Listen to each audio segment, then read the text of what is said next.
April 23rd. Hey, and welcome to the Vergecast for the week of April 23rd, 2013. 2012. Did you? Wishful thinking. That was like a legitimate mess up. I'm in the future. My mind's in the future. Welcome to the Vergecast for the week of April 23rd, 2013. 12.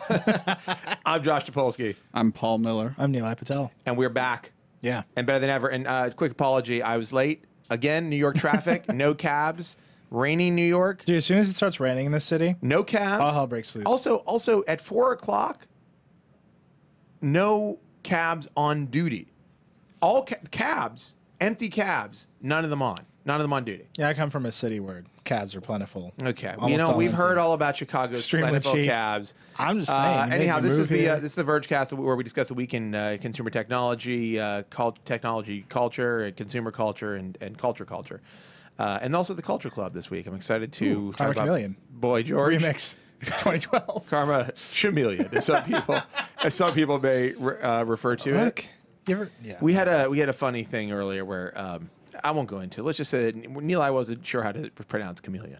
Really? Chameleon. Chameleonaire. Eli thought it was chameleonaire. Which I think is a better name. I think it's cooler. And I think you should be the editor-in-chief of TechCrunch.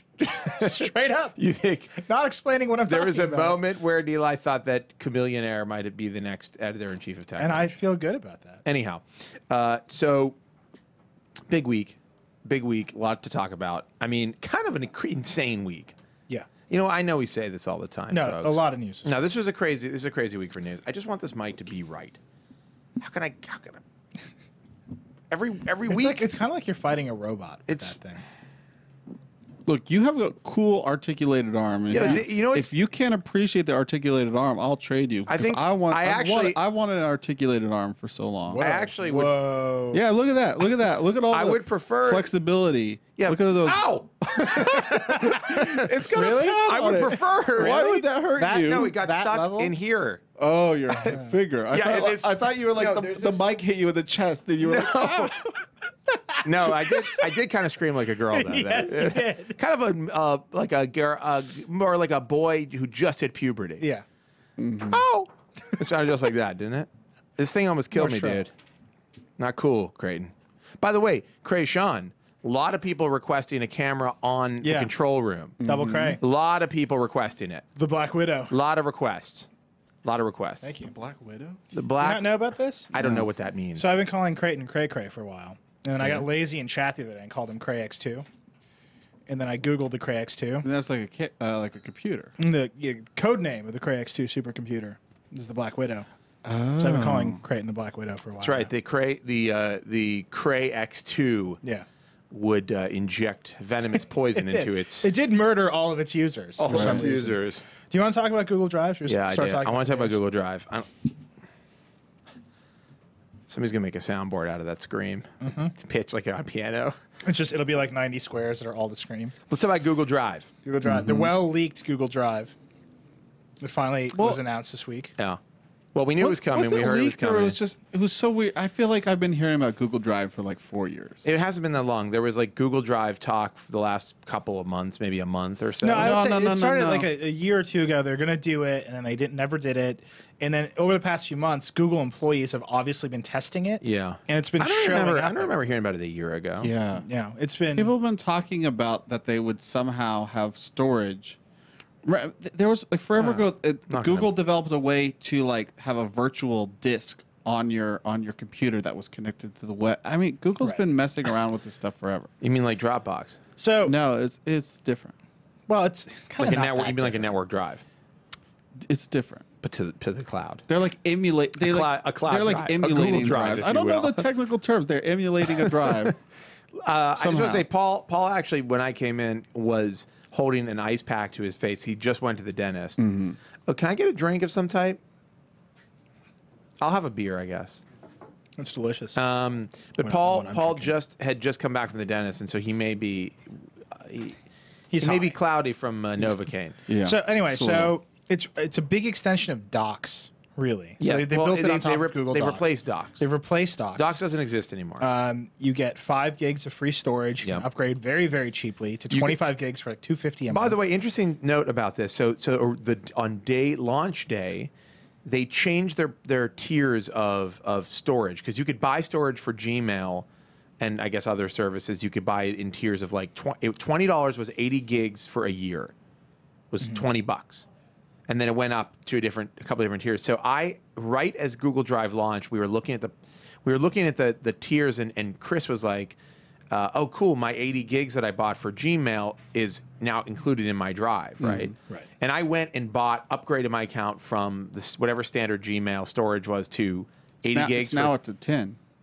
Well, yeah, but so I bought 80 gigs for $20 a year, and then they changed their pricing structure. So now if you want 100 gigs, it's $4.99 a month, which comes out to like $60 a year.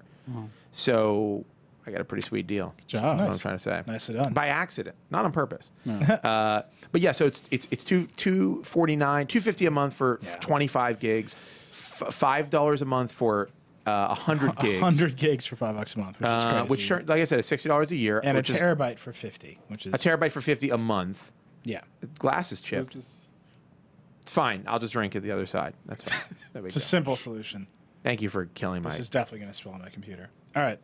Look at that. So what is this if little just light looking thing? at Drive, it is very much Google Docs with a bunch of native apps to let you transfer files to and from the storage. I mean, it's very evolutionary on top of Docs. Wait, it's what?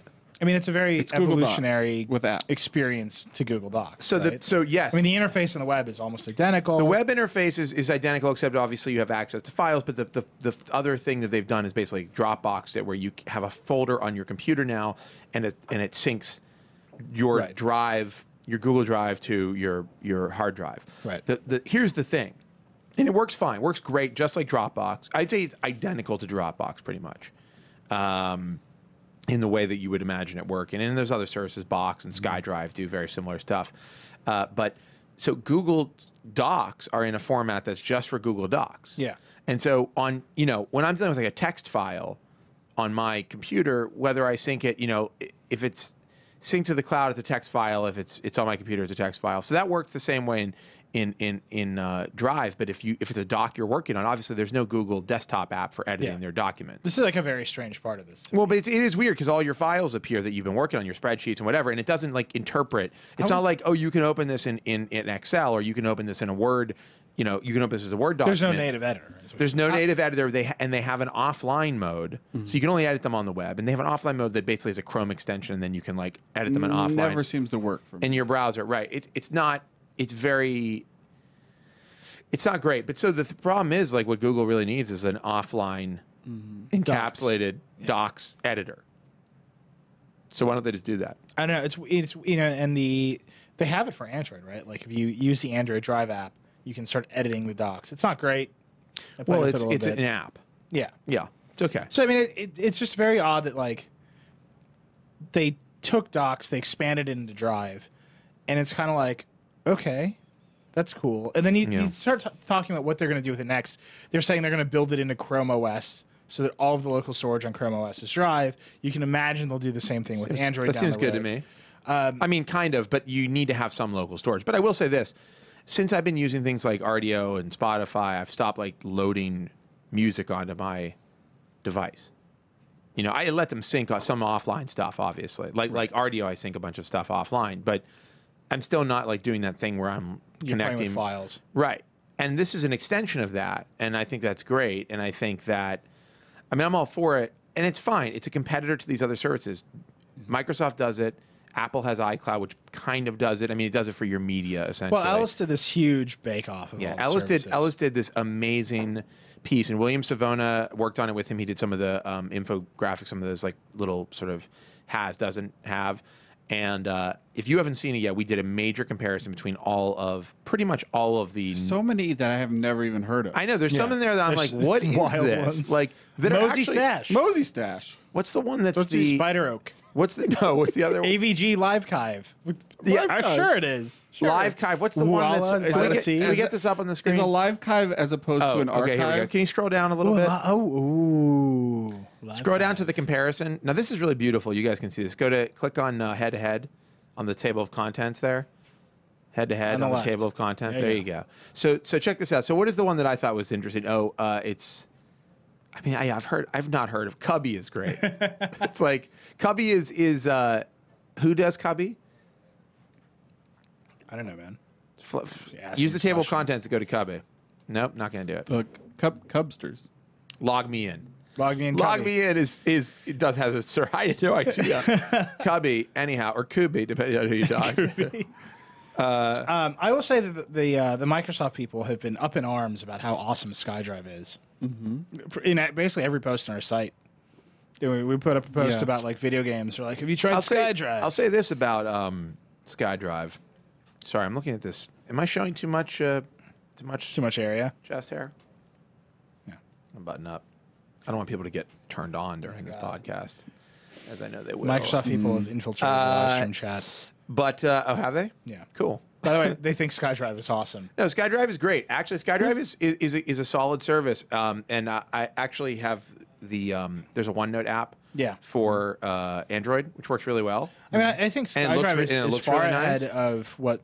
It's far ahead of iCloud. Well, iCloud doesn't do the one thing that iCloud doesn't do, and is it doesn't actually give you like a network disk anymore. Right. Well, iCloud, and this is really bugging me. Or wait, does it? Does it give you a network disk? iCloud's thing, and it's getting with Mountain Lion gets more integrated into the operating system. It's a little more obvious how to manage the files, but iCloud's whole thing is that per app silos. Right. So that's right. Applications don't get to share this data very well, and it gets really locked into iCloud. And so compared to all these services, iCloud is like a straitjacket. Well, my complaint and about it works so well, you know. My complaint about iCloud is that it isn't. It doesn't actually feel like it's part of the web. It feels like it's a conduit. Yeah, it's like an intranet. Yeah, it is an intranet in a lot of ways. And I mean, I'm sorry. Like, I'll say this. You know, Laura and I were actually talking about this. We were talking about this at like 2 a.m, like before we went to bed. This is like our final conversation for the night. That's good. About like Google, how Google like is getting some things really right. You know, I know there's a lot of people like privacy, and you messed up my search. And, we should talk about that. You know, and we will talk about it. But I think. I mean, I don't care what you say. If you're a Google Docs user and you've used it, especially in collaborative mode, when you're working with a group of people or one person, like Laura and I have edited stuff together where we're both editing in real time on the same document. It's like it is magical. Even if I'm sitting across from somebody, I'll do that. It is a magical experience. It's like they get so many things right. It's like they took the best parts of Word and they just streamlined it. And it's like to me is what I want to be using. This is what I want on the web. This is what I want my future of like document editing to be like, where it's like it's in there, it's there in perpetuity. I think Google knows. You know, I'm not worried their servers are going to explode. Right. I know they know how to have like to scale an infrastructure, right? And they're starting to really take design seriously, and their design it's right like for the future. To me, it feels like what.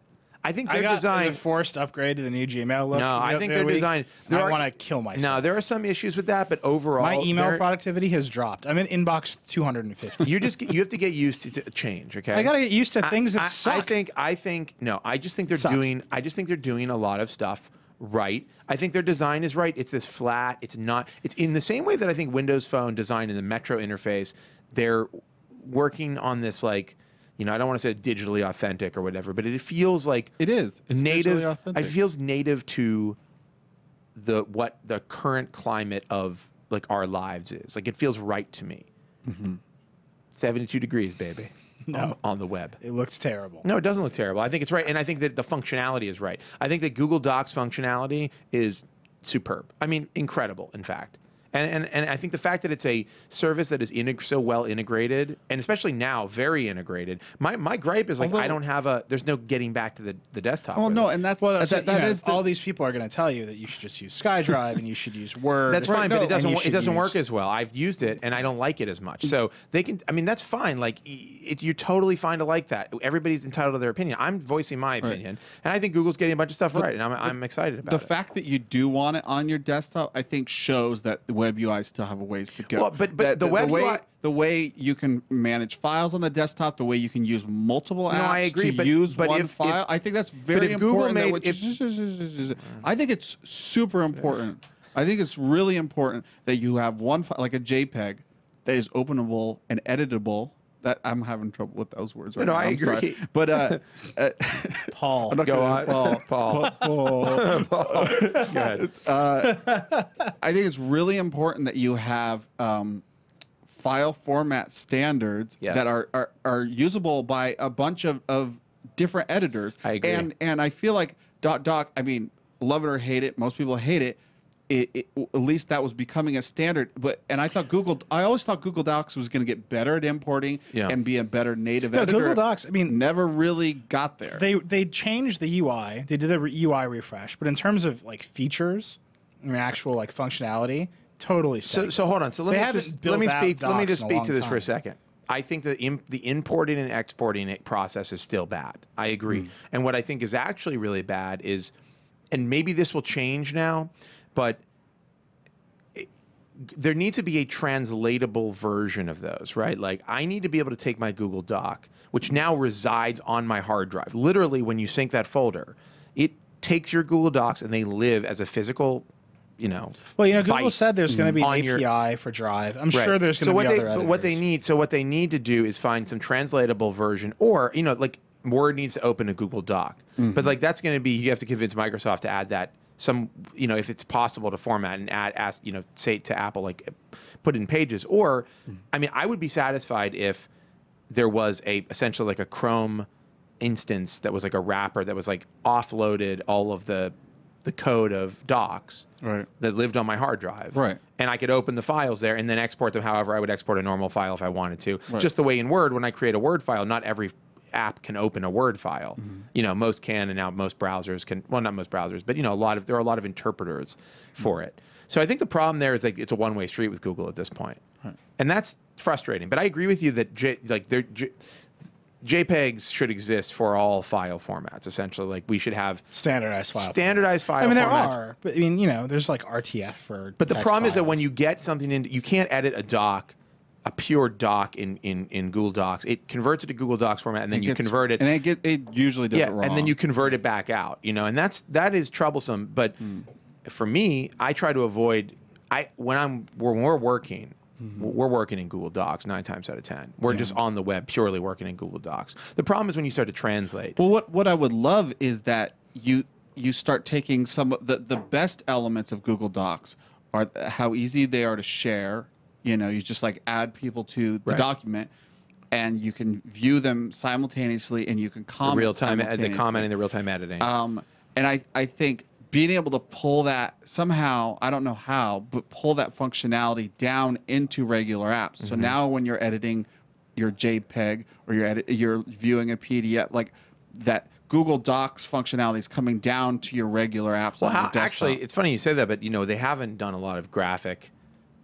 I mean, there's no like graphic editing tools, right? Not yet. How amazing would it be? Yeah, though? no. Google has some drawing tools. But like for photos and stuff. Didn't they just Well, there's the aviary, but yeah, it's no, not but that's in Google not. Docs. But imagine if they took like they just offloaded SketchUp to a different company. It'd be so cool if they they took. just sold it like today? Yeah, It'd be so cool though if they were like, we're going to do a photo editor that is real time collaboration. Yeah, and you could work on like photo editing together. Like one person grabs one corner of the marquee, the other person grabs the other corner of the marquee. And then a third person comes in and rotates it while you're scaling. It's terrible. Anyhow, but I do think I will say this: like, it's not perfect yet. Drive is clearly it's a Google launched product, right? It's it feels a little beta. Well, Google.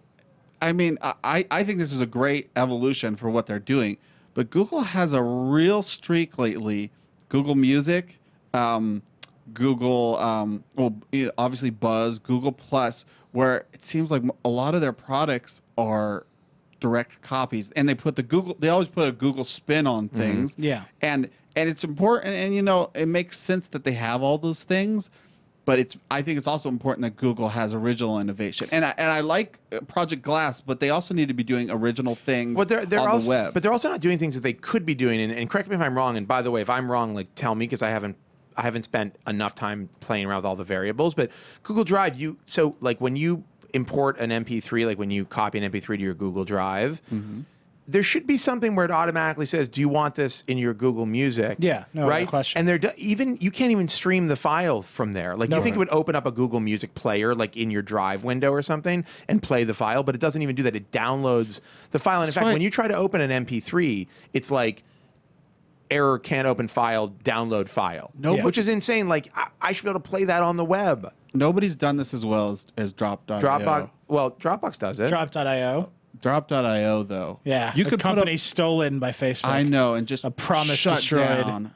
Shut down so quickly too. You doing the trailer for it? Yeah. Shut down a promise destroyed. Yeah. What a dream Coming squandered. this summer. The true The Dropbox. The Dropbox deception. Could have a buddy. dropped. Dropped. Yeah. This summer. What did you say?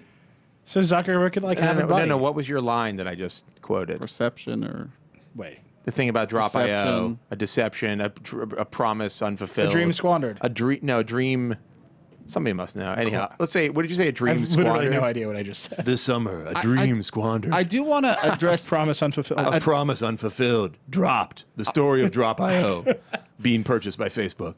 I want to try to address the Sorry. the What's happening?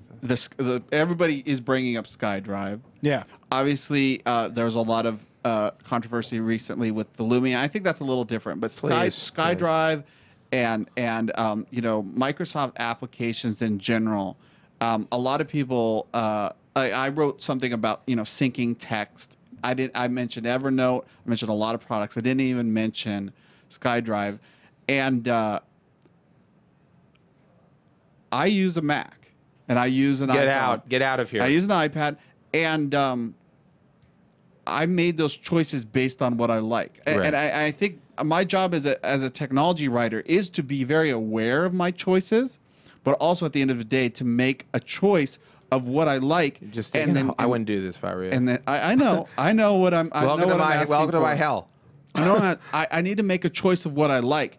And ultimately, because I have chosen what I want to use and what I like using, I use that a lot more, and I'm much more familiar. And so when people accuse me of not being very familiar with SkyDrive, they're right. But I have used a ton of Microsoft products, right. And I've been burned a ton of times by Microsoft. I have a Windows desktop that I use for gaming, and I find it very unpleasant to use in a lot of ways. And when I can avoid a Microsoft product, I do avoid it. Oh God, I do. No, we're done. You know what, man? The hate mail, Paul at the Verge. If you want to get in touch with Paul, just don't come into comments. I don't use Microsoft Word. I don't, and I'm. But just to your point, but I agree with you, and I do think that besides writing about technology, we are human beings that have to go through our days and work, right?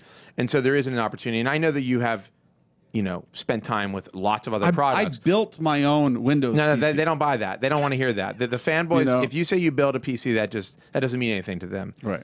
It's meaningless because you don't really understand it.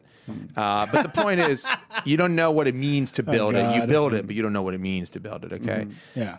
And everybody knows you just. It's like everyone knows you just. Made a hack and I don't use Word, Excel, or PowerPoint. I use Word, Excel, and PowerPoint actually, and I also use Google Docs.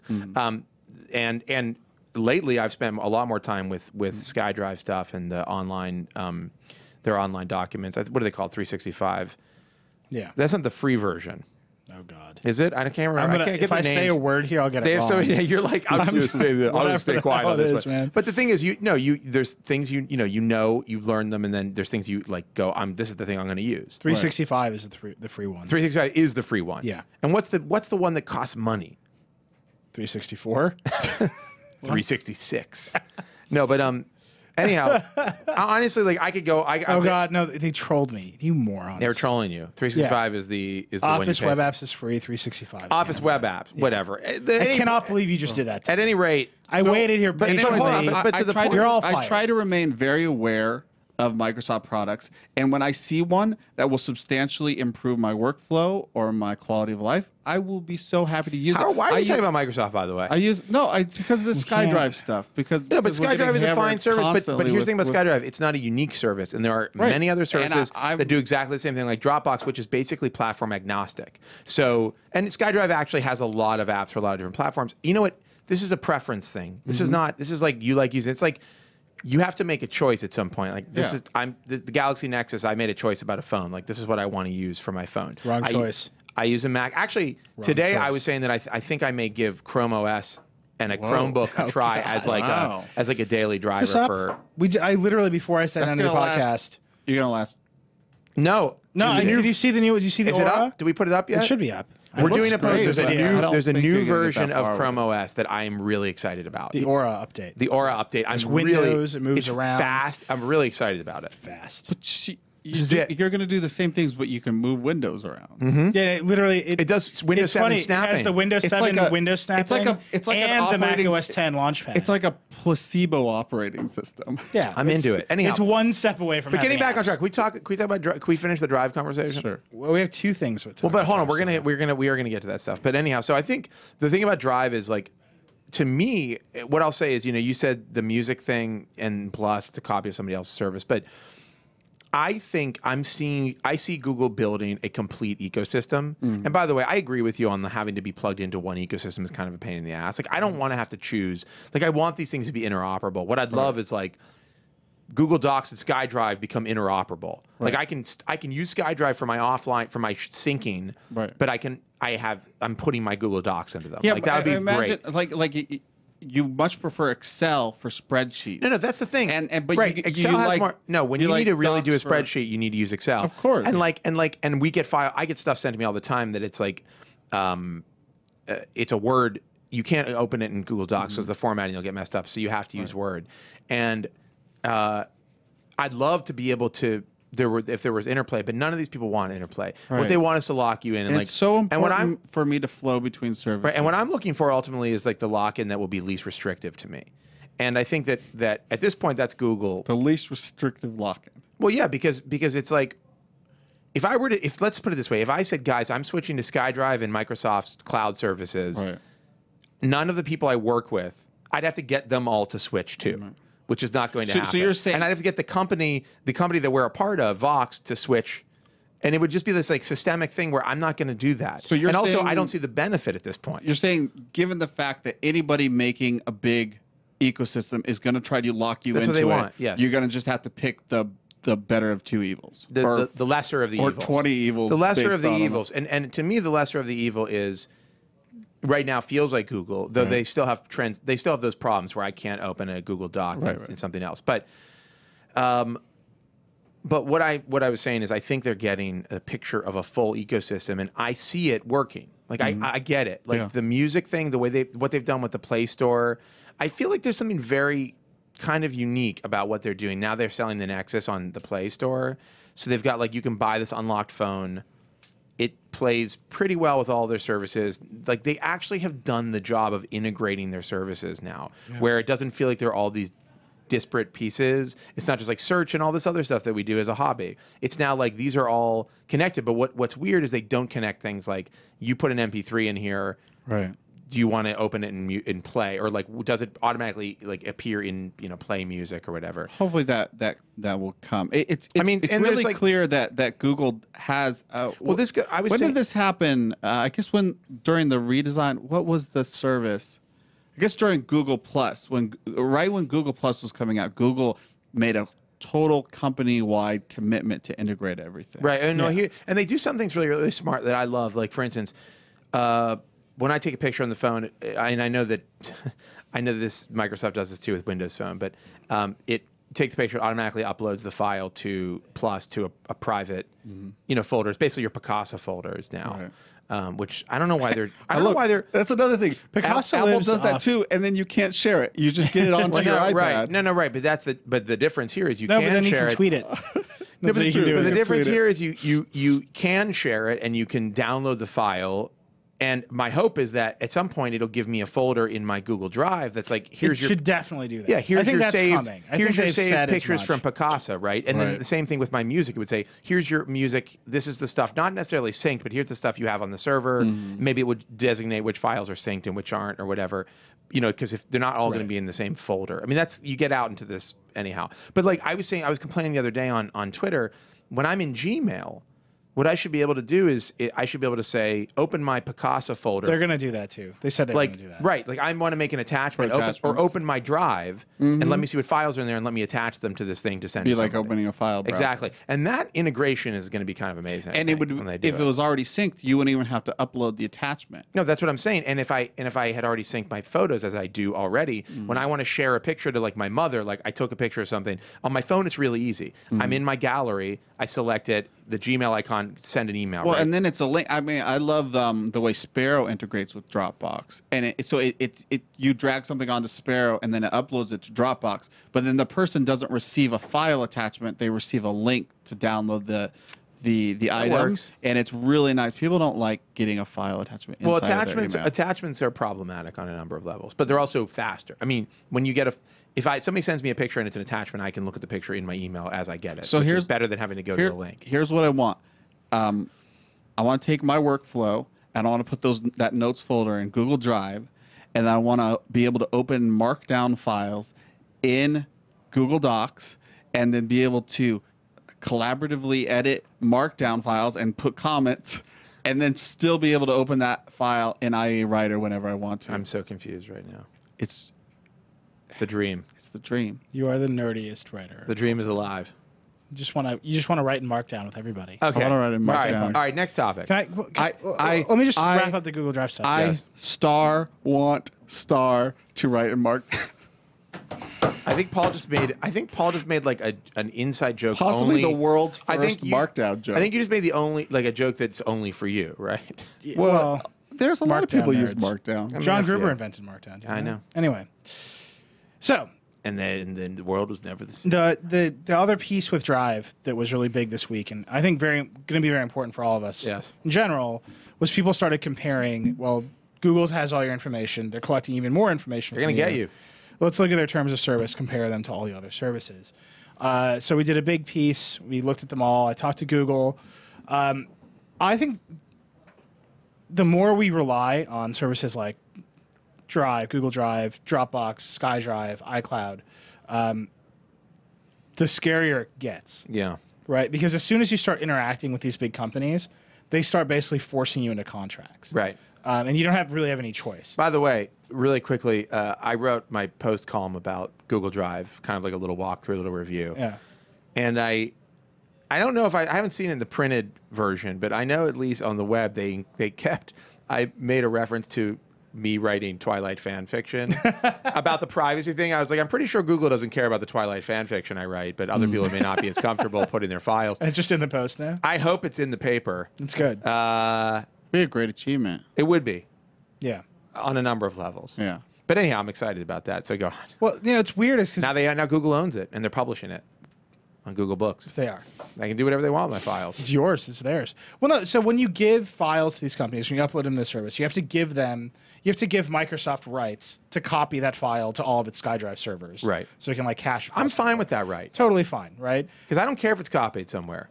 Right. Because as long as it's protected. You just don't care. I mean, No, honestly, you really don't care about a copy of your file going from one Microsoft server to another. I know they keep all the real nasty stuff on a physical hard drive. Well, I think that's the thing is, particularly in Google's case, they are the only company that runs both a social network like Google Plus, a the world's most popular video sharing site, YouTube, and then a Dropbox clone.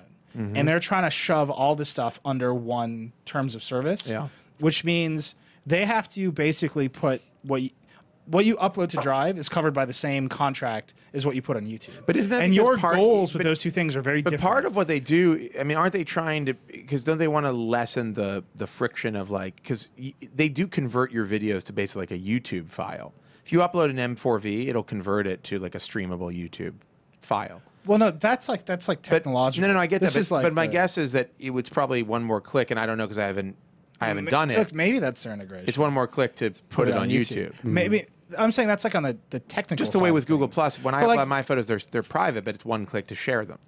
Imagine this: there's a drop down, and you could just say, "Do you want to sell this?" And you could just put, "Yes, I want to sell it." And now it's available on Google Play, and people can pay to buy that Excel file that you made, or they can, This sounds like the nightmarish version. or your of commerce. Twilight novel, your Like, Twilight fan fiction. fiction, People thank can you. buy that. You're just me outside of the camera. And phone. I like buy that. this for people, $1. if people don't want to buy it, you could also enable the option that they could view an ad-supported version, and so there could be targeted And you could make money off AdSense of the ads. and you'd get royalties based on AdSense.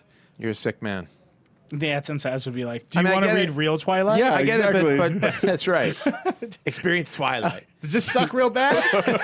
There's a better version of this. But No, I mean, I think this stuff is like, I mean, so what's the solution, though, lawyer man?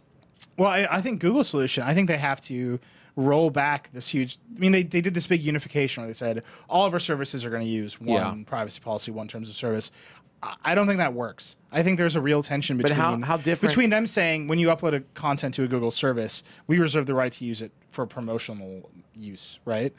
Because when you upload a video to YouTube, they need to be Right. able to say, check out this YouTube video. That's awesome. Well, basically, actually, And what that's they, a promotional Actually, use, what they right? need to be able to do is just show like, here's what's trending on the front page of YouTube. but that's promotional. Right. And you're not saying Google would ever actually do this, but their privacy policy currently allows. Like no, Google so, would never. They can't take a private file. And They do cannot. that. Google can't like go into your Drive and use it. But if you take something on Drive and set it to be public, they could technically use whatever you set to be public Right.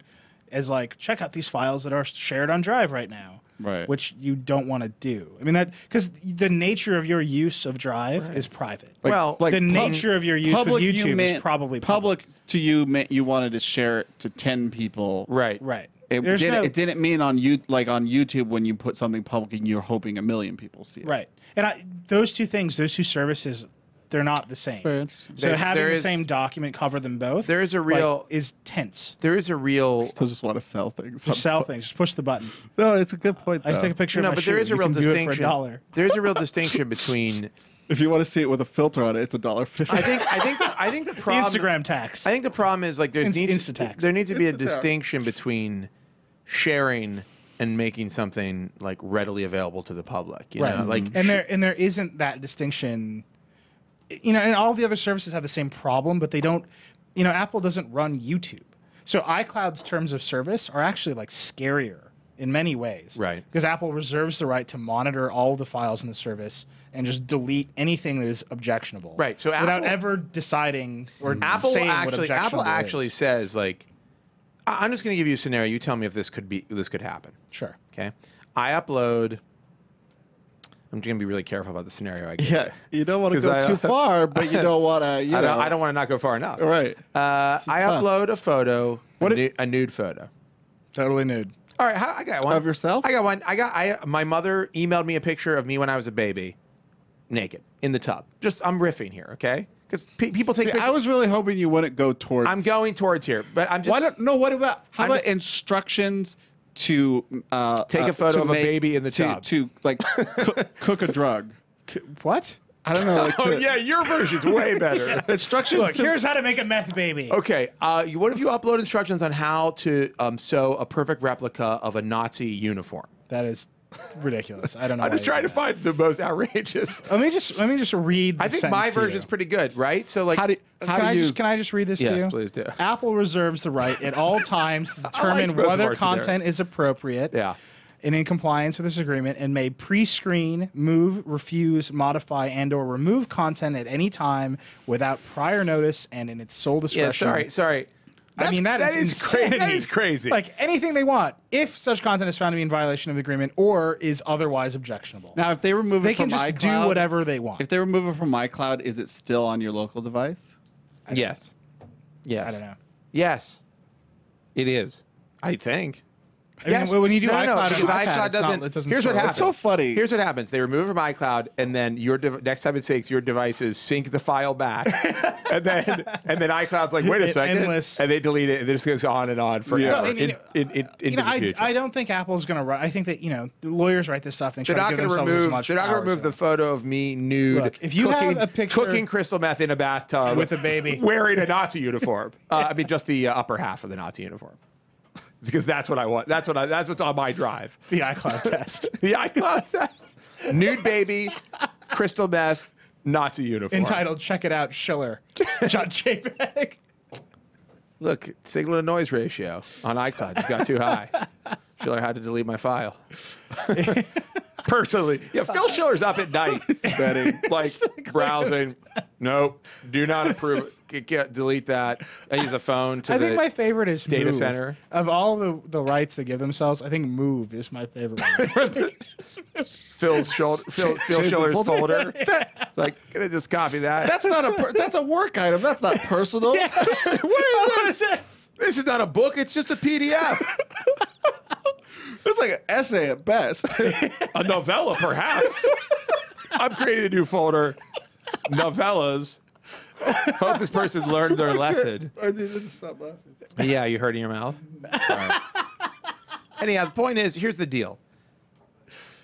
Freedom isn't free. Yeah.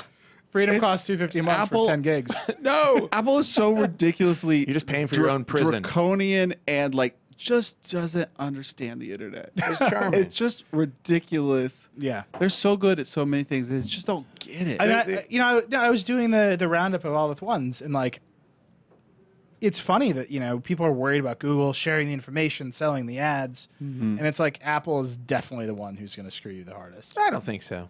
Like they're the ones they have the most rights. They have the most rights. It's all about what they do. But the funny thing about Apple is as they've demonstrated with the App Store, they sometimes make hair trigger decisions about things that when they remove that dictionary app for having the F-bomb in it. Right. Or what was the political cartoonist? Political cartoonist. They also removed. Remember, they removed that graphic novel because it had nudity in it. Yeah. Or they made it. I mean, they have. Don't they have versions of Playboy on the App Store that have no nudity? I mean, so whatever. It's my favorite fine. version of Playboy. I mean, I really do read it for the articles. Never nude Playboy. There's only articles. We should talk about some Apple stuff. There's Okay, Apple let's news this segue week. into it. Anyhow, the point is but I think the point, just to put a cap on this, we haven't figured out. This is new territory. I mean, I know it's been around for a long time. We've been having these privacy debates. But as everybody goes to the cloud, this is like a big because in 10 years, cloud storage will be the norm, not the weird thing. It's going to be like that's where your stuff is. It's not physical hard drives with no redundancy are definitely their days are numbered. Once high bandwidth is widely available, the idea of a physical storage medium will seem antiquated, except in a big data center. I mean, I think in terms of security, like safety of your data, in terms of probably in the long run, like energy concerns. I mean, keeping it all in one place versus having it distributed amongst, these battery draining mechanical hard drives, which are already becoming a thing of the past. It just seems like there are all these like variables that we would consider as you'd want to move towards that if you had if the speed of transfer was no different, what would you use? If it was the same as a file on your hard drive, if you had the choice, you can get endless amount of storage here. You just have to pay for as much as you need. Then always be redundant, always backed up. No concern of your files being somehow destroyed, unless the service shuts down or gets bought by Facebook. We bought the service and we deleted all your files, so I hope that's not a problem. I just think I know Opera has done some of this stuff, but I am intrigued by the idea of a personal cloud, the idea that you own your files and you host your files and your devices. It's like the Pogo plug. Yeah, your devices transmit the files among each other and over the internet. No, that's great, but I don't know. It's just interesting. It's never going to work nearly as well as a hosted. It's never going to be as redundantly backed up. Right. It's always going to have problems. But I just think there's an interesting. I'm not even at all like crazy about privacy and that sort of stuff. I don't know. There's just something about it that it's kind of. I'm kind of interested in this idea of how much of this could you replicate personally and, Well, I and just hold think, on but to you your still end files up with yourself. you still end up with the same issue of, that's one hard drive somewhere, or Yeah, it could there's be a there could million be problems redundancies with it. I think what the thing that we should be thinking about is I want to buy X amount of storage somewhere, and it's mine. Yeah. Like I own this. You can't use it for promotional materials. You can't do whatever you want with it. You can't delete it or move it. I'm giving you money to put it on your server. I'll share what I want, and those may change. Right. The permissions may change for that because I shared it publicly. So yes, if I share it publicly, maybe suddenly we may promote. We may have a thing on our front page. It's like, here's recent photos that people are sharing.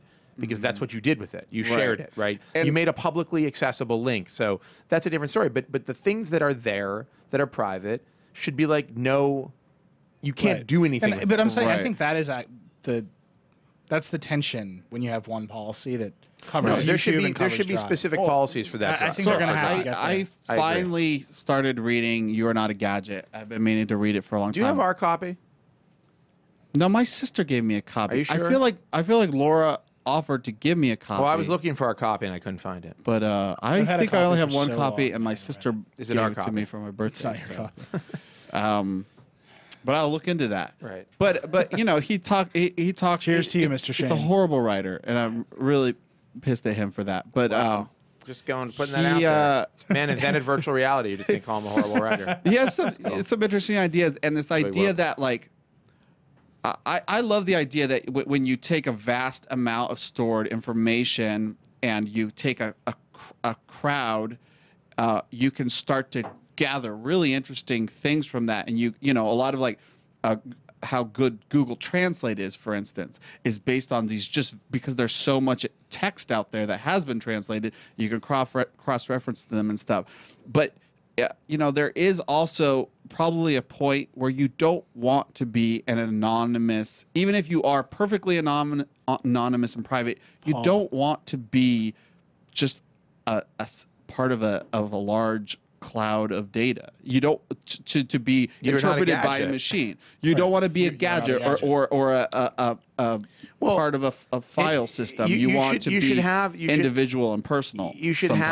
have the ability to say, right. I don't want to be part of it. Right. I'm gonna use it, but I don't want to be part of it. I mean, especially, yes, for things like data scraping of your website or something, right? You should be able to opt out of that. But more interestingly and more importantly in this scenario, it's the question is, what you want to say is, I am going to use your service to store things, but I absolutely don't want to do anything else with you. Right. I guess like a parallel in the meat space is that with census data and there's a lot of controversy over putting a race down or what race you put down. Yeah. And a lot of That's why people I check all the boxes. a lot of people Check none of the boxes. don't want to be defined that way or there's not an appropriate silo for them. Right. Do you know I put And down, there's a tension there. Asian Islander for about 5 years. Really? Because in Wisconsin in the early 80s, they just didn't know. That's great. That was just my choice. That's cool. Yeah. I always felt very festive when I We was should doing all it. be able to choose. I think that's a generalization, which is somewhat racist. Well, I'm just saying, based on my standardized test scores, they must have thought Asian Islanders were extremely smart. I Because that's when I always had to do think we're going down the Nazi meth naked baby route again. I think we got to the take it Nazi easy. meth naked baby route. Yeah. It's oftentimes we end well, up no, veering down that you know, road. you get to a point with Gattaca where they know so much about you. You're talking about the movie Gattaca. the movie Gattaca. You don't get to that point in where they know reality. so much about You you. don't just wander into Gattaca. You're like, look, it's just in the Gattaca world we live in. No, they're already working on taking, if you want to volunteer to have your DNA sequencer or whatever. It's true. And they want to crowdsource that, and they can predict diseases. It's only a matter of things time like before that. Jude Law's in a wheelchair. Okay?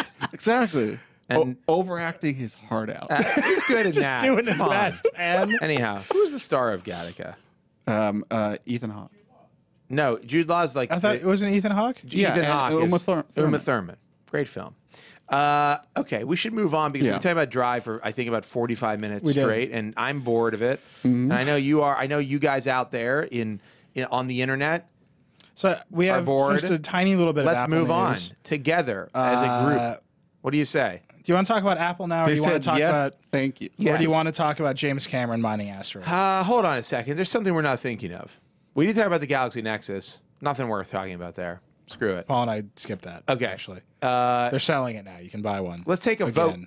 Asteroid mining. I know what they're going to say. Or what's the Apple stuff? They sold a bunch Earnings? of iPhones. Oh, God. Tim Cook talked some crap. Let's talk asteroid mining. DC. They all voted for, Asteroid and mining. they all want to talk about Goracle. Asteroid mining Oh, we're going to talk about Goracle. is the best idea ever. So what are they mining? They want to mine like rare metals, like To use in iPhones. yeah, no, basically one of the things they were saying wanna like make So a wait, new let's just, iPad you may now. just you could can I find just set one. the stage here a You little should bit. actually. That's a good The idea. company is Right. called Planetary Resources. It is backed by Eric Schmidt, Larry Page, and James Cameron. Sergey apparently not invited to this, And this Planetary party. Planetary Resources is run by a guy named is it Jim Diamandis? Is that his name? Well, that is definitely an evil villain. And no, and he's also like the founder doc. I think he's a doctor. I may have it's either Jim Diamandis or he may have a different name, and I screwed up his first name. Something like that. Just anyhow, and he also is the like president of like the Singularity Union or the Singularity big on that. Association. I was just talking to Chad about him. Yeah, he's Oh, Peter Diamandis. Sorry, Peter Diamandis. definitely a villain name. Peter and Jim, easy to mix up. And so he's also like the head of like Singularity. I mean, it's like a pretty sci-fi situation with these guys. So the company will be launching its first spacecraft, the Arkyd, ARKYD, within 2 years, within 24 also, months. by the way, name of the ship sounds a little bit like Asteroid and a little bit like Arachnid. yeah. It also sounds 100% evil. Like it sounds like the villain's ship right. in a space movie, the Arkyd. Hopes to identify the first asteroids for mining hope we within can the decade. outrun the Arkyd Arkyd. into this wormhole. The Arkyd is firing on us. Mining near-Earth astronauts for water and precious metals. yeah. So the Arkyd 102 will go up as a telescope, or the 101 will go up as a telescope. right. Yeah. The 102 is also been developed. The 200 series, the 101 will go kind of in low Earth orbit, then they'll go farther into space. And then they're with going to 200. swarm to look for the right resources. That's the 300 series. That'll be the Arkyd. They've got network. 24 engineers basically working on this And they project. say got- they're going to be mining by 2022. I got 2 words for you. Yeah. Space diamonds. Think about it. They're like real Space diamonds, diamondides. but they're better because they're from space. They're like real diamonds, but lighter. There's no oxygen in there. Who So needs- like make all Please diamond stop, impurities. please stop come ruining from my awesome oxygen. discovery of space diamonds. No, so one of the things they said you could find possibly all the platinum that we've ever found on Earth in like one asteroid. one platinum. all you have to do asteroid. is send Bruce Willis up By the there way, Yeah. that is like the ultimate K Jeweler with commercial a right crew, there. with a crew of Platinum asteroid. with a crew of slapdash, scruffy biters. What? Ragtag. A Yeah. scruffy ragtag group of what's the word I'm looking for here? Roughneck. no Roughnecks. Roughnecks. Ragtag group of roughnecks Yeah. up to space to get precious So- metals No, so here's the thing. and space diamonds. So one of the other big resources to get is water, and I've been like obsessed Remember with when? this. Oh no! Remember when we could get water from the Earth, which was mostly water? No, Earth. they're coming out with a documentary about how we're definitely running out of water. Yeah. Where's They're it gonna- going? It's gonna be we're gonna die. Yeah, no kidding. We should get You it know from why? space. I remember- Global warming. I remember watching on Global PBS. warming. On PBS, it was like doesn't you're make like any you're like sense at brushing all. you're brushing your it teeth, does. and if you don't turn That's off the, evaporating. if you don't turn off the faucet while you're doing the actual act of brushing, because you're supposed to just put water on it Right. just a little bit, but you Right. just leave the faucet on, and then the water goes down, and then the fish dies. That's how I remember. And now they're making a whole documentary about that. Basically, About the fish. Yeah, when you brush Wait, your you teeth. brush your teeth with fish water? Anyways, You know they pee in that Bill water. I don't Stone- think you understand. What Bill you're saying. Stone had his TED talk, and it's I'm so into it. It was about going to the moon. Who? Bill Stone. Oh, okay. He does a lot of cave exploration. He's been working on some robots for NASA to We're go to Europa. We're experiencing a space renaissance. It seems. It's like. exciting. Doesn't it seem like people are starting to dream again? A Renaissance. Maybe. Huh? Maybe. Dreams. Well, so Bill Stone's dream was that for about the cost of an offshore oil rig, full circle right there. You could send people to the moon. You send people to the moon, but his thing is he wants to send people. He wants to drill the moon one way. Oh, so one-way trip. So you never come back. So you scout it out to make sure there's good ice that you can get, and we're really confident on the moon that there's ice. Yeah, and you send a one-way trip up there, and then you mine the ice, and you use that as the for coming back. How many people? Wait, I have a question. Isn't changing the mass of the moon like a terrible idea? I don't think we're going to change. I don't think we change the mass. I mean, a few. It's just a couple thousand. Because I mean, buckets of water. Determine the moon is tides. very large. Hold on a second. Yeah. Hold on a second. Where do the people live who are up there? They have a colony?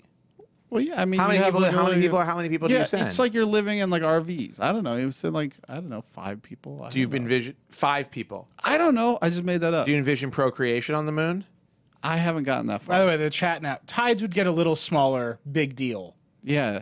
We're just look. Screw it. Look, change the tides. Chat scientists, just chill out, okay? They would live in moon settlements. What's really exciting, and so I like Total Recall on Mars. His idea was to not create, the new one, the original. To create a company. We're like this close to talking about Prometheus, and I just can't figure out how to We're get going to there. talk about it. His idea. Talk about that. No. His idea was to create a company that would basically be like a refueling station, so you can have a lightweight spaceship go up to space, then be refueled. Yeah. And then go out to deep space exploration. And that's the same thing with these asteroids, is that when you find water, you can do ship refueling and go to deep space, like in Prometheus when they go into deep space. Prometheus, are you seeing this? Sorry. I watched that. I'm very excited. I'm very excited. I try not to watch the trailer over and over. Is it connected or not? What? To Alien. Dude, yes, it's connected. Yes. Look, a king has his reign and then he dies. There's the dude who's the navigator, right? Isn't that his name? The navigator, or no? The space jockey. It's definitely connected to aliens. Alien. They're just and Aliens. And Alien 3 and Alien Resurrection. My favorite of the series. There might not be like an alien that looks exactly like Alien in the movie. It's just connected. I think it's in a same universe, but it's not a sequel or prequel. Well, does anybody remember how Alien starts? This happens, I think, this is like 60 years before Alien. Right. Yeah. Alien. Right. Does anybody remember the beginning of Alien? Then we find an egg. I don't remember. I'm asking. They land on a planet. No, that's the second one. That's Aliens. No, the second one starts. Yeah, they wake up from sleeping. Yeah, because she goes into the. Oh God, I don't trust anybody in this chat. Wait. Don't listen to them. They were using here's Office the idea. 365. Are you talking about Alien or Aliens? Alien, the original movie. Right, the original movie. They wake up from sleep and then they land on like the thing where the and they find the ship space jockey, right? Yeah. There's a distress signal. Thank you. I think if there's a distress signal. I'm feeling like a Verge forgot about movie that. night coming up pretty soon. We just did it. You weren't there. When? Yeah, Ross had one, right? Yeah. What? Ross had an Aliens night for the interns. I wasn't even invited. You're not an intern. Man, this is messed up. I gotta get these people. I gotta get the crack the whip. Get these people under control. Have you considered a career in interning? You know. Now that you mention it, You can really expand your career horizons. low pressure. You get work experience, and then sky's the limit as far as job opportunities. Is this stuff on? Could we do like an Xbox, like watch it all together thing with the people? Is that possible? Oh, You know where what I'm talking the about? little avatar heads are below the movie? Like 5 people or something. Like 5 lucky Verge listeners. Anyhow, I don't think it's on. Getting back, there's a bug in here, by the way. Getting back, come on, man, what's going on here? Cray. Black Widow, get to work. I don't think Black Widow's in. By the way, just so you know, I want you to know this: Black Widow not an improvement over Cray Sean. Like, just a different kind of lady, basically. The Black Widow, Creighton. Yeah, I think it's Not like not manning up on that one. All right. Anyhow. Will you keep talking about Prometheus, or you want to do the Apple news? We should. But so I just want to put a cap on Space Mining. It's the second thing I put a cap on during this Vergecast, by the way. It is an extremely sci-fi idea. Mm-hmm. James Cameron is involved, so I think it's probably going to happen. Yeah. Because he doesn't mess around. When he was like, "I'm going to go to the Bottom of the lowest point ocean? of the ocean," Does it? He's like, I'm going to find that old lady's ring. by himself. Necklace. Right. By himself. By the way, I would die of a heart attack halfway down. I'd be like, I'm never getting out of this. This is my coffin. So stressful. Yeah, you're going. It's the deepest that anybody's ever been by yourself into the cold ocean. I'd just be like, I'm gonna die. My heart would stop, and then they would pull the thing up an hour later, and there'd be a dead body in there. Right. And I'd have been right. Self-fulfilling prophecy. And this Yeah, you'd have scrolled. and I a was right. mysterious, I was right. a mysterious sentient goo. Yeah. You with me? Yeah. Oh yeah, of course. That somehow got in there. How can they get in someone's there? like, "What's this?" And he just throws it on the deck of the ship, and Yeah. they don't think about it for a couple years. And then it's like blurp, you know? It like has a little bubble in it. right. And then a hand comes out of it. And then it's like a gelatin version of me. It and then it evolves turns into an orb exponentially. again. Well, I think everything eventually is going to become an It's orb, true. right? It like in Childhood's End.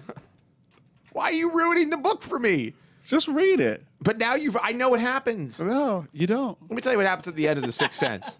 No, I was lying. What if They find the space jockey. What if it's all a dream? All right. Apple sold a lot of iPhones. Apple earnings. Apple's richer than ever. The earnings are kind of not important. They got money. They have so much money. They're now using it to buy more money. Yeah. They're spending money on money. You got a They're future. just in late buying. night, They're kid. just going into. So here's what's bank. crazy about this quarter for Apple. It was almost last quarter was the I don't know big what that means. blowout, crazy quarter. And We this one haven't was taken a call. You know what? We haven't taken a call. okay. Let's take a call. Cue 'em up. Before we talk about Apple. Read the Wait, number. wait. We need a topic for the call. That's what we're going to come up with right now. I think we should talk about Nintendo versus Apple. There's some interesting Yeah, this numbers, is the and next. Vlad. These are Hold the on. charts. charted But them out people have for been us. listening to us talk about specific things. It's true. Space mining. Space mining. This is what I want to take calls on. space mining. I'm into that. Do you think we'll see actual space mining? That's I give In this our- I in give our this lifetime. team, despite having James Cameron on board, I give this team like a 30% chance of actually doing. Do you that. think that Or we'll we can just actually talk about see Prometheus. space mining in our lifetime? The number is 888-418-4074. Call in. I want to hear your thoughts on space mining. And also, if you could tell me how the original Alien starts. Specifically, I want to hear a scene, a moment-by-moment replay. Either one is fine. They're saying a distress beacon woke him up from sleep. I want to hear exactly who's involved, where you first see Ridley. You have Ripley, sorry. you got Ripley. the Elephant Man. Ridley Scott Ridley is the Scott, director. yeah. Okay, it's an Elephant Man is By the way, first hold one on. who wakes up. Ripley, any connection to Ridley there? I mean, is there like, was he like, I'm going to name the character after myself? Never really He didn't thought write about it. He didn't write it. Ripley. Tell me about what she was wearing. I know what she was wearing. Very small panties. Doesn't matter. My mind. No, but it starts with the Elephant Man waking up. What? Yeah, he's the first one who wakes up. He's also in 1984. John Hurt. Oh, I mean, the actual Elephant Man. The Elephant Man is not an alien. Yeah. Very you got a very good couple. actor. I got a call here. I don't even know what we're talking about. I'm gonna put you on the air. You're on the air. Oh, hello. You're on the air. Turn down your speakers. Mute Mute your your computer. speakers. What's your name? Okay, my And- name is Sean. What do you got for us, Sean? Okay, I think we definitely should go to at least Mars by my lifetime because I'm fucking 15. Whoa. Wow. Just dropping the F-bomb right here. Cool. Huh? Are you old enough for this? I don't think Yeah. you're old enough to say the F word. Shouldn't you be in school? No, he can say it once. He can say it once per film. All right, hold on a second. We may be getting trolled right now. Yeah. Sean, do you have anything you actually want to say to us? That asteroid mining is the coolest thing in this century. You think so? Do you think they'll go in your lifetime? Probably. Yeah. Would James you go Titanic. Would you go to mine asteroids? Yeah. You would. Leave everything behind. What if you had to? What if it was a one-way trip? Would you make a Young one-way trip? family. Yeah. Your daughter, Liv Tyler. You would. All right, great. Do you know how I got alien? Do you know how? nothing to lose. Do you know how Alien starts? What? All right, Okay. Sean. Thank you so much for joining us. I'm sorry, Sean. Next caller. You're on the air. I hope you do better than Sean. If you're gonna drop the F-bomb, make sure it's for something better than I'm 15. yeah. Next caller, you're on the air. What is your name? No, but that's the rule What do in you- PG-13 what do you think of- what do you movies. think You about can space- say the space F-bomb mining? one time, Oh, he said it but like in a 6 times. non-sexual context. That's All true. right, so my name is Mark. Yo. I have to say, mining asteroids is probably the stupidest thing I've heard in a long time. Whoa. Wow. Came out of the. Wow. All right, here's why. First of all, we're essentially going to try to replicate the movie Armageddon. That's what I'm thinking right now. We're going to have to land. We're going to have to. Go ahead. And drill into these asteroids to maybe. I think Mark has AT&T. Mark, are you on a cell phone right now? I swear. I'm on AT&T, so if it drops, it's dropping a lot. So we couldn't hear your complaint about the mining. Can you tell us again what? But I would just like to point out that the movie Armageddon, they were deep sea drillers who were sent to space. They were sent to space to save humanity. Yeah, right. By breaking up an asteroid. Yeah, so not really the same thing. They were really returning it. Can we get a little more of a? They mined it. I think they mined it. Also, these we should be clear. Like, I don't think they're planning on putting humans in these. These are robotic. Drone mines. It's a robot Bruce Willis. Drone mine. It's actually a robot made to look like Bruce Willis. So, but if you think of it this way, if we're going to drill into asteroids, right? Yeah. We know nothing about how these asteroids are going to break apart as we drill into the surface of these things. I mean, sure, we're going to scan them beforehand. I think we have some idea, right? Don't you think we'd have some idea before we drill? They're not just going to go out there with like a hammer and start chipping away at it. Say that. Well, I don't think you could definitively say. I can't definitively say it. So are you afraid? I agree. I'm speculating. Are you saying they're going to split up and then they're going to hit Earth? Yeah. Yeah. The smaller they get, the less danger they pose. I'm saying that definitely gives the possibility of that happening. Now, that's not even my main concern. I just think cost is primarily the reason this is going to backfire. If they even do it, I mean, where's the return on investment here? Like, what are they potentially going to find? Well, you're talking about James Cameron, the guy who. The guy who made Titanic is not in the business of in Avatar is not in the business of not making money, right? Yeah. So he James must have. Cameron, I think, is only on this for potentially, gaining experience and then shooting a movie as they do it. No, which would be kind of cool to watch. I mean, I don't think so. I think James Cameron is a seriously obsessed guy. Yeah. And I think that he's legitimately psyched about certain scientific he has so much pursuits. Money that he can just be like. I mean, he went to the bottom of the ocean. He just wants to blow stuff up. He just wants to blow stuff up. I disagree. He's not Michael Bay. You're confusing James Cameron with Michael Bay. Now, I'll admit, Avatar was a pretty bad movie in my opinion, but you cannot deny his true obsession with science, and particularly with science fiction, and particularly with the sea.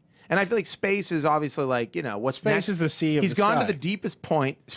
Space is the sea of the sky. We're off topic right now, but keep going. That's all. No, we're right on topic, my man. This is where we need to be. Right on topic for the Vergecast. Yeah, exactly. No. So I just think, what? You want me to hang up? Yeah. No, we're finishing this point. Mute the caller. I just think that.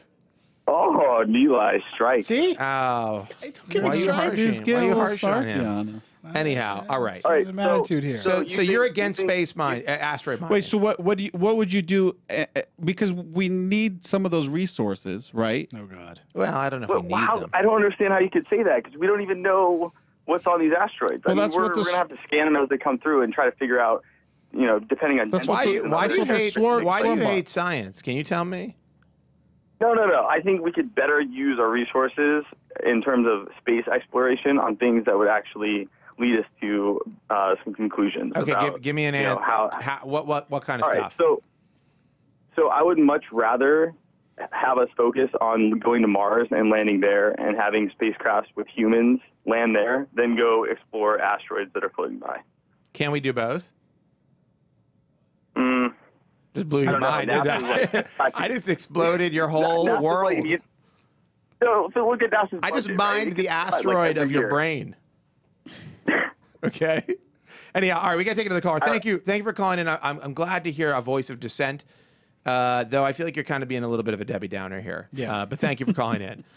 All right, we're going to take one more call. All right, you're on the air. What are your thoughts on asteroid mining? Hello. My thoughts are actually, I think that the end goal of this whole mission is actually not the resources as much as it is trying to make a catalyst for innovation both on and off of Earth. And that's interesting. One of the quotes from the guys. Yeah. But I think the most important thing is that it brings something into space travel that never was there before, which is the ability to profit. So you can explore space and make money from it. That's right. Cheddar. Getting the cheddar in space. Huge point. Space cheddar. I I will agree with you, and this is what Dr. Tyson was saying on the show on the Verge. He was saying basically you can't incentivize. You need NASA to do it because they're like they just want to do this stuff. That's their jobs. Well, Dr. Whereas, Tyson didn't seem very bullish on private companies being able to pull this off. He was saying there's no incentive for private companies to spend the money, but here perhaps is a place where you say, here's the deal, dude, invest in space mining and you'll make space cheddar. And I do think you know what a lot of it, you know, most space companies are going to be selling stuff to NASA. Like if NASA decides to go to Mars, NASA is planning on going to Mars, but you know, what are they going to Mars in a used Beetle? Like what? Like yeah, they're repurposing this. Old designs. I don't know, man. NASA's new capsules. Like we're going to Mars and we're making one of those the speeders from Star Wars, and we're just going to send someone into space. We ran some concepts of a new capsule the other day. They need something better. Going to Mars and going to Mars repeatedly becomes much cheaper when there's refueling up in space, and that's what a lot of these initiatives are about. We also need a space ladder. A space ladder. Yeah. Elevator. A space elevator. Yeah. What's the ladder? That would just be like a paid. Oh God! Why? Why did I sign up to the All right. Listen, hey, thank you for the thoughts. A very interesting perspective. I don't know if we see eye to eye on everything, but I do agree that it is a catalyst. It would be a catalyst if they could actually do it and make a profit. I think we would see the idea of space stuff explode. I don't think it's enough. I don't think it's enough for humans to go travel deeper and deeper into space just because of curiosity anymore. I think you really need to have because people are really stupid and boring. Because I mean, when you look at their plans, they don't really even have a plan to mine the asteroid. Right. The plan pretty much just check it out. They're just going to. We just want to approach the asteroid.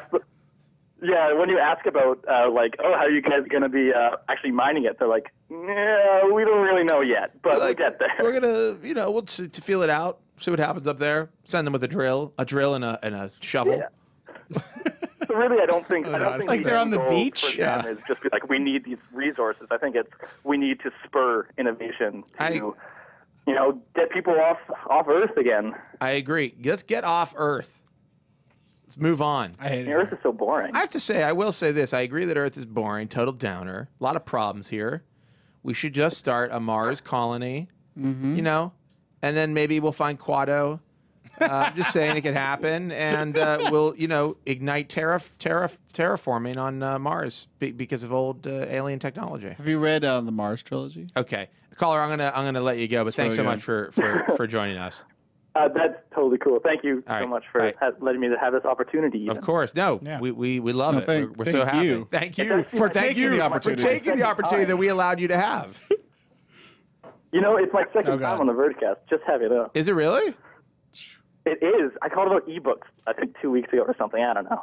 You don't remember what you called about? Paul, by the way, if we play StarCraft. I'm that guy. Oh, you're this guy. All right, thanks. We're hanging up. Bye. Yeah.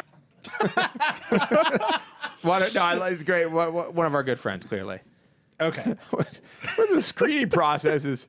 Sure, don't let anybody new in. Of that, actually, that's fine. The guy contributed. Guys contributed. He's very good at StarCraft. All right, what else we got? This is what? Where are we on hour 3 Goracle. here? We're cruising an hour. We're gonna wrap this up. No, actually, we started late. We're an hour and 10 minutes in. I'm gonna wrap it up. Okay. Goracle. We tried to do Apple. We tried to do Nintendo. So many amazing things. Yeah, so this is nuts to me. So Brian Bishop, one of our writers, is in the courtroom every day. This is a massively historic trial. Trial. Massive. The issues at play in this trial have never been decided by any court ever. Never been decided. And insane things are happening in this courtroom. Insane happenings. For example, Eric Schmidt, the former CEO of Google, the former chief technology officer's son, sitting on the witness stand. Current total badass. Current man about town. Yeah. Loose cannon. Current loose cannon. Sitting in a witness stand describing to a jury what an API is by explaining a JavaScript function that tells you which of two numbers is bigger. It's like insanity. My number one favorite JavaScript function. It's kind of insanity that all of this is I call it the decider. So they called this week. They called Andy Rubin. Yeah. They called Eric Schmidt. It's so crazy. Jonathan Schwartz was on. The former CEO of Sun was on the stand Was Sergey Brin on? Sergey Brin was not on. Larry Page was on right. last Larry week. Page was on, right. Larry Ellison was on last week. Ellison took the stand. L-Man. Yeah. Also, all these guys are up there. The attorney for Oracle is David Boies, who you might remember from a little case called Bush v. Gore. He was Al Gore's attorney. Oh, right. He was the government's attorney in the Microsoft antitrust case. Who won that case? He's Oracle's attorney. He's Oracle's attorney. I don't know. He was Gore's attorney. He was Gore's attorney. I don't know. He has a big string of wins. That's like his most notable loss. Not chosen him. He's the one who broke up Microsoft. Like the government, when he worked for the Department of Justice in the government's case against Microsoft, the government's case against IBM, won those cases in spectacular fashion. David Boies up against Eric Schmidt. Eric Schmidt made him look like a moron. Really? So Brian didn't know who he was. Like, he didn't know who the lawyer was. I was like, is it Boies? Question. He's like, I don't know. And then a little later, he writes to me, it's very clear. I mean, we're doing this live blog. So he had very bad connectivity. So I'm just filtering his thoughts onto our page. And he writes, it's very clear that one of these people is much, much smarter than the other.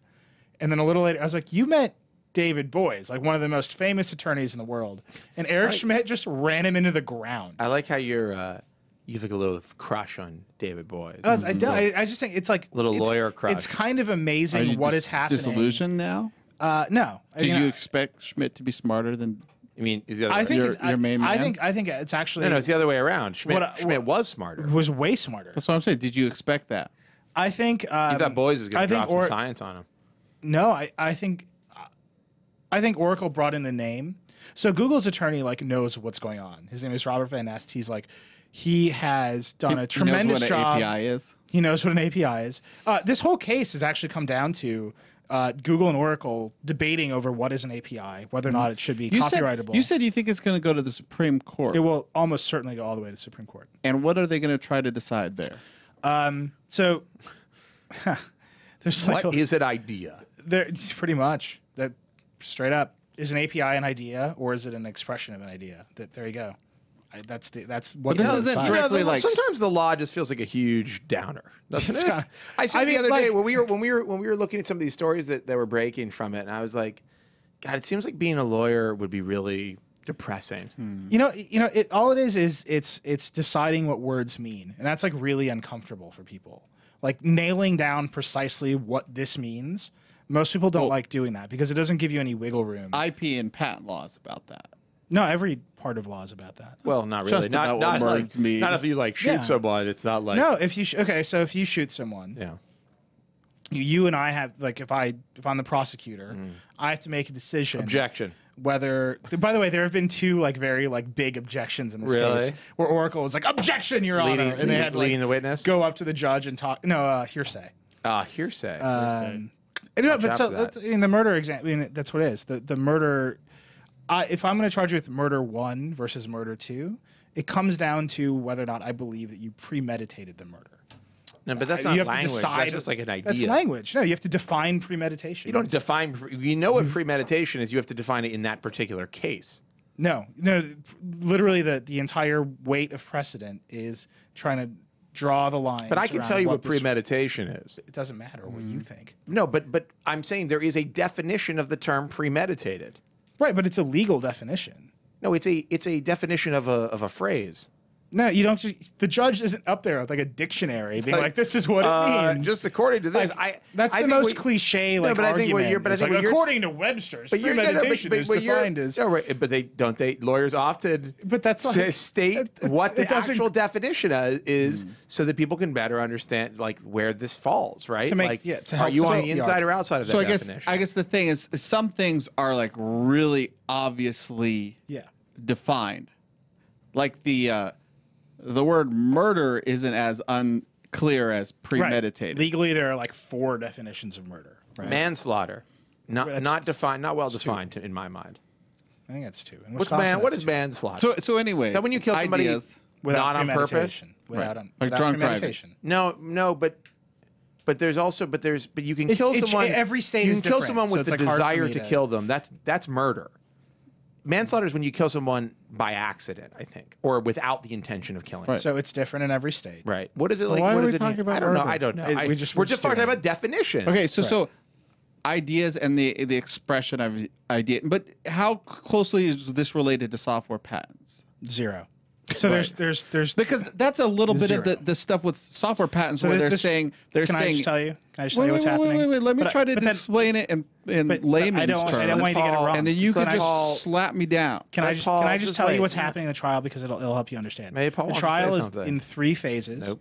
There is the copyright down. phase. There is the patent phase, which Patent will be phase. next week, basically, and then there is the damages phase. Paul, which I was is rooting for you on Figuring this out who is right and who is wrong, and then who has to pay. That's it. I just wanted to tell you that. So we're only in the copyright phase. The patent phase. So there's a patent phase that's coming up. yes. And that's going to be about software patents. A little bit? Yeah, I mean, in that case for Oracle is really bad. They're down to 2 patents, one of which is expiring. So it's a wash. They're going to lose. So who is it that recently proposed this license? Oh, who is this? Who is Twitter. this? Twitter. Twitter, yes. And so I was reading about this because sometimes I read about patent laws just a little bit, tiny there. bit. But anyways, Yeah.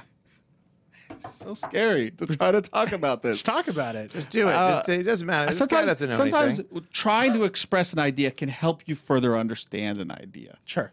Often. Often, Almost always. Yeah, I would say that's kind of a thing. Yeah. it seems like the tension in software patents is that some people want to be able to patent just, hey, here's an idea. What if you could buy something with one click? Versus, hey, here is technically how to implement buying something with one click. Yeah. Because patents should be about how difficult. It's just similar to I actually don't know what patents should be about. I don't know. I haven't studied. Well, I'll be honest. I haven't studied it enough. What I will say is, I do think there seems to be a clear problem well, so when with, you with the way we are defining certain pieces of that equation. But what I was trying to say is, you said idea versus expression of idea. That's what I'm saying is like. Some patents are and No. people are having problems So, with can these software Can I patents. just stop you for 1 second? Well, did you listen to what I said the first I did. time? I did listen to what you're saying. So how is what that you're- related to what you said? So what it is you not. gotta link what you said to what I said. I will. So ideas versus expressions of idea that is the core of copyright law. Okay. That's called the idea expression dichotomy. That's the technical term for it. Law school. Law school. And that is what copyright is about. So if you have the idea for a story and you don't write it down, you don't get the copyright for it. Right. Once you write it down, that specific thing that you wrote down, that specific expression is protected. The Hold on. patent side Wait, I is just way want to. different. Can I just compute that for a second? Yeah. So I say I have this great idea for a story about these 3 guys who do And you just tell it to me. a podcast. And I go and I write it down. And you write down my I get the idea. copyright. Yep. This guy. You get the copyright. Yep. Okay. Not to the yeah. What ownership am I entitled to? 0 ownership. That is the problem right there, my friends. So- we got to instate some biblical law on this piece. I'll go after you with a gun, and that ain't manslaughter, buddy. That is murder 1, and that's the Right. case that they So gave me. who's who in Google And also, I'm versus found Oracle? innocent because this guy stole So my idea. here's the specific copyright issue in Google versus Oracle is Sun, which Oracle purchased later. Right. Sun wrote Java, and there are all kinds of APIs in Java, like print. And Google said, we're going to take those APIs and we're going to reverse engineer them Right. in a clean room by hiring a bunch of ex-Sun engineers in a clean room. Oh, so And we're gonna make it so that you clean can room write- wasn't that clean. That's Oracle's big argument. So we're going to make it so that you can write Java code that calls the same API commands, and we've reversed engineered the machine that turns and executes the commands. And Sun and Oracle now is saying, well, that's copyright infringement. Those are our commands, and you never had a license to them. And they're bad arguments on both sides. So Sun's argument that we get the copyright to this stuff is bad. It doesn't really hold water. They might have and people actually have been reverse engineering Windows for years. yeah, but not like it's like Wine. kind of. It's sort of like that, right? It's a little bit different because it's the language. But so those arguments are bad, and Sun definitely knew what Google was doing, and their old CEO was like, "This is cool, right?" And the other thing is, like, Eric Schmidt used to be the CEO Java's of Sun. Pretty kind of an open. Well, it's open source, so Java itself is open source, right? So they needed a license, but then on the flip side, Google, there's all these emails and documents coming out of Google where they all knew they needed a license for it. Every single one of them. Eric Schmidt, Larry Page, Andy Rubin. Like, well, we're doing this. I think we need to get a license for this. Yeah, they're all talking about how much they should buy it for. They're saying things like, well, we could probably just pay $28 million for it. Andy Rubin writes to Eric Schmidt and says, we can probably just pay $28 million for this. The problem is that Sun will want to be involved, and Sun is full of D players and bad engineers. Industry baggage. Oh man! And they'll saddle us with industry baggage. It's true. So instead of paying $28 million, Sun doesn't have really a record of hits lately. yeah. Well, I'm just saying, like this thing, What's literally, the last Sun product you're like, we're yes. watching this massive historic trial because Google and Sun couldn't figure out basically a $50 million deal, so the what- max end of it. And Google got all the way to the point where they're writing each other emails. Eric Schmidt was writing emails saying, maybe we should just buy Java. Sorry, for but $100 million. here's my question. So what we get down to is they're both shady. I understand that, but in the reverse engineering of this, what it's looking like, and correct me if I'm wrong, that they basically just copied the code. There's a lot of parts of it that look like they just copied Okay, it. so and the issue here is if they'd reverse engineered it and not copied it and not been like, let's hire these engineers who actually worked on it to do the same thing over here, but gotten some guy like you to come in and said, just here's what it does, here's what it does, here, take a look at it, tell us how you do it. Then the big question would be, do those API commands, what side of the line are they on? So that's what I'm saying. There's two questions. The first question is like, did you straight up steal the code? Like, did you copy the physical way we do? Not physical, but the way this is done. Yep. Right. Like, you create a machine that makes. I have a friend. Okay, so I have a friend who there's machines that make cardboard boxes, right? And you can have them cut in certain ways to fold in certain ways. And so there's like the machine that makes, and then there's like you make the cut of the boxes. So when it's printed by the machine, it like folds the way you think it's going to fold. And they make lots of cardboard things, not just boxes. Anyhow, so like this is like, how do you make the cut, right? And let's say he patented the cut. Like, this is my patented cardboard box cut. You don't own the machine, but somebody else could have come along and come up with a box that looks the same way when you close it up, but the cut was different. This is a very bad analogy. This is very strange. Anyhow, I think it's more like it's okay to come up with the same cut, but you can't copy the machine. No, because the machine is the thing that you're making the cut for. In the same way that Java is the. But when you reverse engineer something, the end result looks. Looks identical, but you might not have gotten it. May work and look but identical. you get there a different way. I mean, it's a lot. Oh yeah, I guess what you're saying. Anyhow, the point is, so there's that question, which is like, did you straight up steal our code that does this? And then the second question is, even if you didn't, is it wrong for you to replicate the functionality? The instructions. Right. So it's like if I give you an instruction to go do something. What would you like me to do? Get me a beer. If I say to you, get me a beer. Objection. Is the way that you go to get me a beer, did you steal that from me? And do I have ownership of literally the phrase get me a beer? Are you copying his style? Yeah. And so, I mean, I'm saying, what's funny is that Oracle has over this past week, they've made a lot of very emotional arguments, right? Because I think that Oracle probably knows. Hard to imagine Oracle making any kind of emotion. Well, it's a lawyer. It's not them. It's not like Larry Ellison. When I looked at this code, I don't mind telling you. Oh God, not like that. I thought it was over for us. Right. That's it, Larry Ellison, by the way. It's Larry Ellison. No, I mean, they're saying we made this thing. We told them that they had to pay us for it. Yeah. And they stole it. And it doesn't matter. Just like the social network. All of these little like technical pieces of. Hey, that's how these last. Give me a beer. All these technical pieces of what got stolen. Is it 9 lines of code? Is it whatever? I think they're diminishing that in favor of they stole this from us and they knew they were stealing it from us. What Google is saying is we told them we were taking this and they knew it all along. And then when we released Android, the CEO of Sun put up a blog post saying, congratulations. It's a real murder versus manslaughter situation. So it's very like... Let's say this goes to the Supreme Court They decide one way or another. The Supreme Court will almost certainly end up deciding whether or not the APIs are copyrightable or not. And so that's the precedent they would set, is whether APIs can be copyrighted. I mean, that is right now. That is and that's why that is the critical issue. But if they say, this is a historic, if they say APIs are copyrightable, they've never been decided. Hold on one second. If APIs are copyrightable, is that the way I say it? It sounds wrong. That's right. But what the API does would not be. I mean, you could do it a different way, is what I'm saying. But you would do it a different way, but you would not be able to run like Java code, right? Because the whole point of an API is that's what determines the compatibility. So if you do something differently, and the judge straight up asked Google, like, I don't remember who they asked. They either asked Andy Rubin or Eric Schmidt. They're like, why don't you just change it? Like, who cares?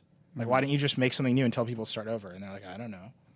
Like, they don't have a good answer to that question. That is a good question. Yeah. What's funny, the best what's question. funny is one of the things that's always bugged me about Android is how much Java it's got. I feel like that's been holding it back because it doesn't. Well, it's and they talked about but it's also the thing what that makes made it very portable. You know, Exactly. and Rubin was on the stand saying insane things like, we thought about writing it in Python or Lua, which is like they should write it. code that you What's write, their like, new? video What's games their in. new?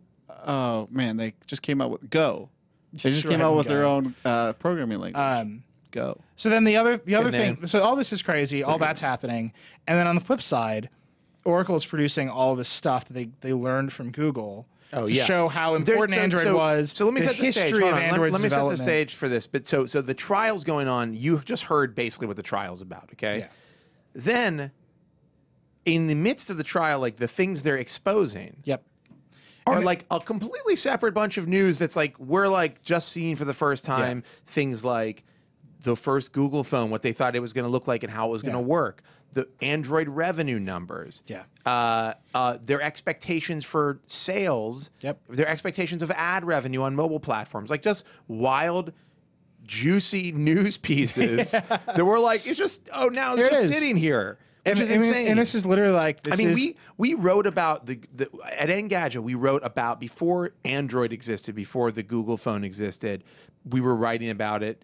Before you and I were even there, you were writing about it, the G phone. Yeah. And like there were all these mock-ups and these, Well, it was like I saw it, it looks like It looked this. a lot and of like Motorola Q. Yeah. And I just want to say, like, Those we saw mock-ups later than this that. to me is that just looked like a lot like that. This to me is just like crazy to see. It's like finding out like you find like a great grandfather in your family that like you didn't know existed, or was like, you know what I mean, like somebody like he was the king of Spain or something. Every once in a while, that analogy makes no sense. Every once in a while, some insane.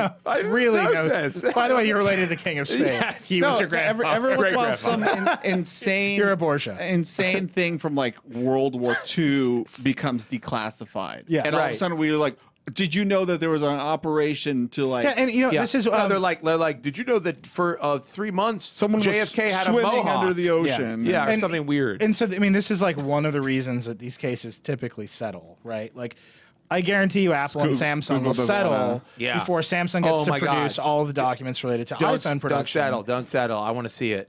I want this to happen. I mean, this is. I imagine this on this the is a Apple big and risk for all these Samsung. companies. Oracle didn't have this on hand. They This is subpoenaed it, right? yeah, it's discovery, right? Use the word. Good. Subpoena. It's kind of like that. Oh, You know what? You screwed it up. Oh, he was like, yeah, and then I was all proud of myself. And it's like, oh. Yeah. We've talked this thing to death, but do you want to talk about the specific things? We kind of ran through them, but I mean, they're interesting. Like one of the things is in 2010, we know how much revenue they My made. tabs are so insane right now. I have space mining. I have Gattaca. The hell makes sense to me. I don't know the problem. So some of the more so first off, seeing the Google phone, their design for it in 2006 was interesting, and you know, just kind of for a historical perspective. So we saw two very early pieces of Google Android stuff. We saw the original hardware mock-ups, which looked like a BlackBerry. Yes. Orange keyboard. Didn't specify a touchscreen. I'm just powering. Getting a little choked up from this. No touchscreen specified. They actually said. Should I wait? I'm gonna wait. No, it's fine. How's your eye? There's something in my eye.